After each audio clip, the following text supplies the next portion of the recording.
বিশ্বনবী ফাতেমারে বললেন, ফাতেমা, আলী কোথায়?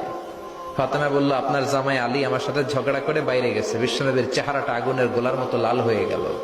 বিশ্বনবী ডেকে বললেন, ফাতেমা, তুমি বিশ্বনবীর মেয়ে হতে পারো, কিন্তু আলী তোমার স্বামী। আলী যদি তোমার উপর নাখোশ থাকে, জান্নাতের দরজা তোমার জন্য খুলবে না। কোথায় গেছে আলী, কোথায়? বললেন যে মসজিদে নববীতে গেছে। বিশ্বনবী যে দেখলেন বালির উপরে আলী শুয়ে আছে। বিশ্বনবী মজা করে ডাক দিলেন, ইয়া আবা তোরাব। তোরাব অর্থ বালি, তোরাব মানে কি? বিশ্বনবী ডাক দিলেন, ইয়া আবা তোরাব, মানে হে বালির বাবা আলী, ওঠো। এখন আলী ওঠে না, রাগ করে আসে। বিশ্বনবী এদিক দিয়ে তাকায়, আলী ওইদিকে তাকায়। বিশ্বনবী ওদিকে আসলে আলী এদিকে তাকায়। মনে মনে করে, এতক্ষণ আপনার মাইয়াই গুতাইছে, এখন আপনি গুতাইতেছেন। বিশ্বনবী যাই বলল, আলী রাগ করো না, ওঠো, তুমি আমার চাচাতো ভাই, আমার ঘরেই তো তুমি মানুষ হয়েছো। ঘাপটি মেরে হাতটা ধরে টান দিলেন। সাইয়েদনা আলী উঠতে বাধ্য হলেন। বিশ্বনবী কারো হাত ধরে